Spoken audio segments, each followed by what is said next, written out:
ஓம் சாந்தி. K Surajbhai அவர்களின் தாரணை வகுப்பு, ஜனவரி 28, 2025. நாம் அனைவரும் பகவானுடைய ராயல் குழந்தைகளாவோம். அவர் நமக்கு அளவற்ற மகிழ்ச்சியின் பொக்கிஷத்தினை வழங்கியிருக்கின்றார். டிராமாவின் ஆழமான ஞானத்தை வழங்கியிருக்கின்றார். என்னோடு நீங்கள் சதா எப்படி இருக்க முடியும் என்று கூறியிருக்கின்றார். நீங்கள் என்னோடு இருப்பீர்களானால் உங்களோடு இரட்டை விசை வேலை செய்யும் என்று கூறுகின்றார். உங்களது காரியங்கள் அனைத்தும் சகஜமாகிவிடும். என்னை உங்களது துணைவராக்கிக் கொள்வீர்களானால் உங்களோடு நான் இணைந்திருப்பேன். இந்த இணைந்த சக்தியானது உலகின் எந்த ஒரு எதிர்ப்பையும் பிரச்சனைகளையும் தீர்ப்பதற்கு போதுமானதாகும். இந்த வாழ்க்கை என்பது ஓர் அழகான விளையாட்டாகும். இந்த விளையாட்டினை நாம் என்ஜாய் செய்ய வேண்டும். இப்போதோ அதிர்ஷ்டத்தை உருவாக்கிக் கொள்வதற்கான அனைத்திலும் உயர்ந்த நேரம் நடந்து கொண்டிருக்கின்றது. அலட்சிய தன்மையில் இந்த விலை மதிக்க முடியாத நேரத்தினை நாம் எங்குமே இழந்துவிடக்கூடாது. கவனம் செலுத்துவோம். எந்த ஒரு விஷயத்திலும் நமது மகிழ்ச்சியை நாம் இழந்துவிடக்கூடாது. நமது மகிழ்ச்சியானது மிகப்பெரிய செல்வமாகும், மிகப்பெரிய சொத்தாகும். சிலர் மகிழ்ச்சிக்காக எத்தனையோ செலவழிக்கிறார்கள்.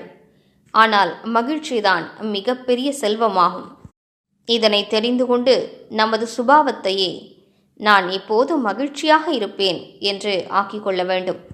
அவ்வாறு செய்வோமானால் மிகுந்த அழகான அனுபவங்கள் ஏற்படும்.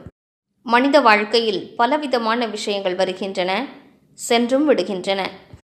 இந்த விஷயங்கள் அனைத்தும் செல்லக்கூடியவைதான். இது பகவானுடைய மகா வாக்கியமாகும். ஏனென்றால் இந்த டிராமாவின் விளையாட்டு தொடர்ந்து நடந்து கொண்டிருக்கிறது. காட்சிகள் கடந்து சென்று கொண்டே இருக்கின்றன.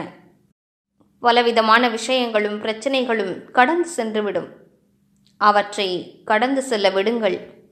பிடித்து கொள்ளாதீர்கள். நாம் பிடித்து கொள்ளவில்லை என்றால் அவை நமது வாழ்க்கையில் நிலைக்காது. நாம் தான் அவற்றை பிடித்து கொள்கிறோம். அவற்றை வாழ்க்கையில் நிலைக்கச் செய்கிறோம். அவையோ கடந்து செல்ல விரும்புகின்றன. நாம் அவற்றை பிடித்து கொள்வதால் தான் அவையும் குழப்பமடைந்து நம்மையும் கலக்கத்திற்கு ஆளாக்குகின்றன. எனவே வாழ்க்கையில் வரும் விஷயங்கள் பெரியவை அல்ல, நமது மகிழ்ச்சிதான் பெரியதாகும். என்ன விலை கொடுக்க வேண்டியிருந்தாலும் சரி, சின்ன சின்ன விஷயங்களுக்காக, மதிப்பில்லாத விஷயங்களுக்காக நமது மகிழ்ச்சியினை இழந்துவிடக்கூடாது. நமது மகிழ்ச்சியானது விலை மதிக்க முடியாத பொக்கிஷமாகும்.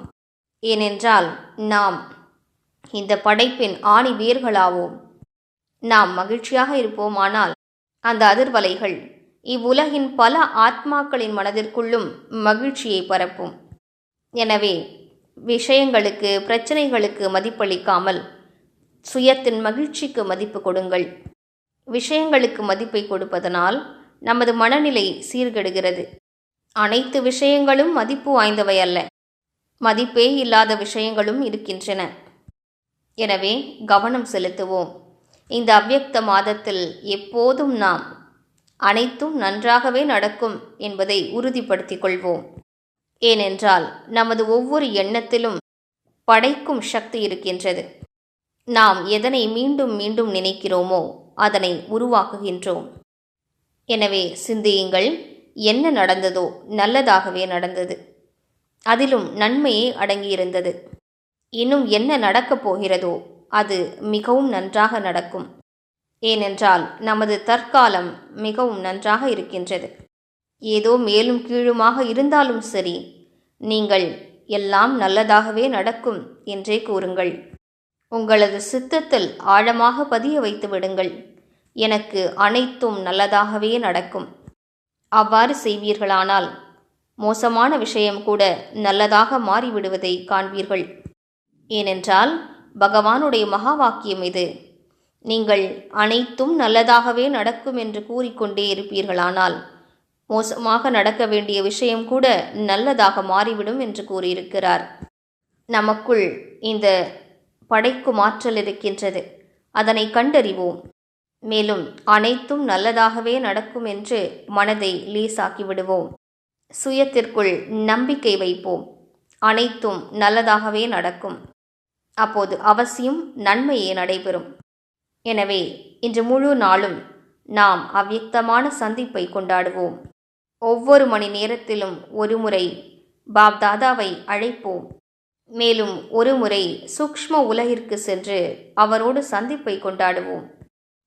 அவரை அணைத்துக் கொள்வோம். அவரிடம் சக்தி வாய்ந்த திருஷ்டி பெறுவோம். அவரோடு நடனமாடுவோம். இவ்வாறு இன்றைய நாளை அழகான அனுபவங்களில் கழிப்போம்.